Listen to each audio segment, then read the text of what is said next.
ये है हमारे भारत का दृश्य कि जहाँ पर गाय बैठी थी उन्हें उठा दिया गया क्योंकि उनसे गंदगी फैलती, तो इसलिए उनको उठा दिया।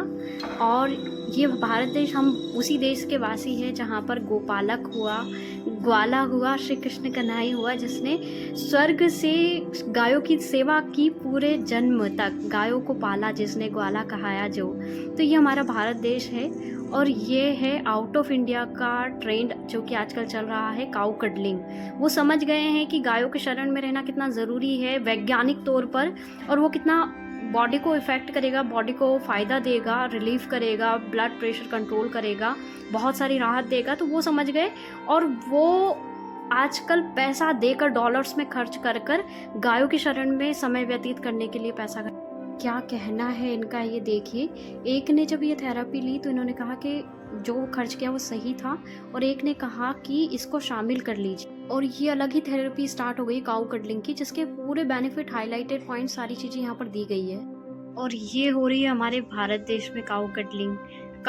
गायें ही अपने आप को कडल कर रही हैं, बल्क में बैठ रही है, सड़कों पर सड़ रही है, सड़क के वाहनों से टकरा कर घायल होकर इस तरह से लाचार होकर चल रही है। तो उनको भारत कहते हैं ना कि विदेशों में काऊ कडल करने के लिए पैसा देकर वो कडलिंग करने जाते हैं, और यहाँ पर गाय ढूंढ रही है कि उन्हें प्यार से कोई तो गले लगा ले, कोई तो उनकी देखभाल कर ले, कोई तो उन्हें इस हालत से ऊपर उठा ले। जय श्री कृष्ण आप सभी को। तो कैसे हैं आप सभी?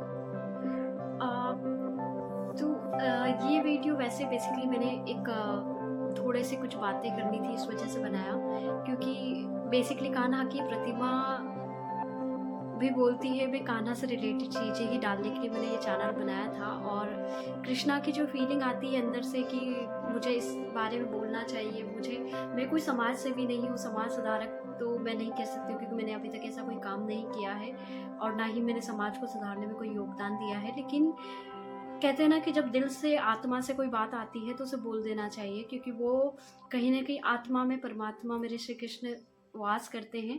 और जब आत्मा से कोई बात आती है जो दुखी कर देती है, तो वो कृष्णा की ही बात होती है। और कृष्णा की कोई बात होती है तो ये चैनल, क्योंकि कान्हा की प्रतिमा भी बोलती है, तो कान्हा की प्रतिमा से अगर आवाज़ आ रही है तो वो बोलना सही रहेगा। आई थिंक बहुत लंबा हो गया। तो बेसिकली कुछ चीज़ें हैं, जैसे समाज में तो बहुत सारी चीज़ें चल रही है, मैं किस किस के बारे में बोलूँ और ना बोल पाना संभव होता है कि हर चीज़ के बारे में बोल भी नहीं सकते और सुधार भी नहीं कर सकते। तो ज़्यादा लंबा ना करते हुए, आप सभी ने सड़कों पर बैठी हुई गाय देखी होंगी,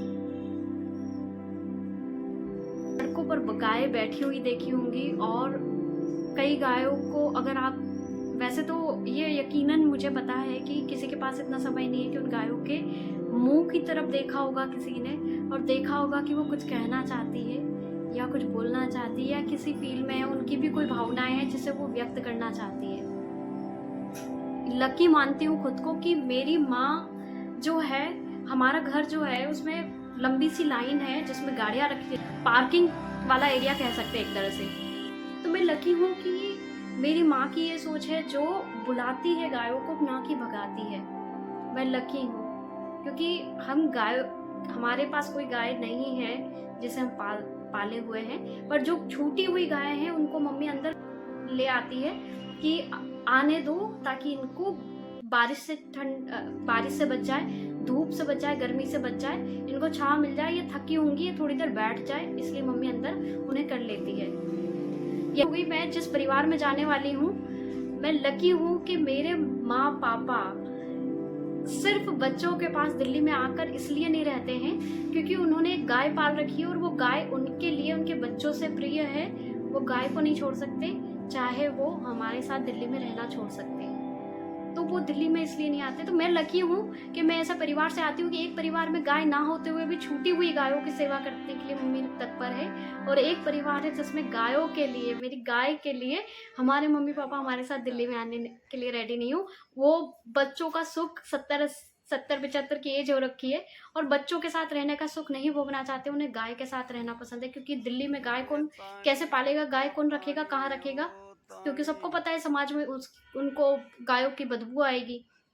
तो सभ्य समाज को गाय की बदबू आती है, इस वजह से वो दिल्ली नहीं आते हैं। पर मैं लकी हूँ कि मैं वैसे परिवार और वैसी सोच वाले लोग सोच वाले घर में जन्म लिया, और वैसी सोच वाले घर में मैं जा रही हूँ जिसमें गो सेवा करने का मौका मिला। ऊपर एक और जहाँ हम गाय को माता बोलते हैं, एक और जब हम श्री कृष्ण को परम पिता बोलते हैं, और एक वही हम जो गायों को बाहर का रास्ता दिखाते हैं और बोलते गंदगी करेगी, इनको घर के बाहर छोड़ दो, इनको घर के बाहर से उठा दो, इनको सड़कों पर बैठने के लिए मजबूर कर दो।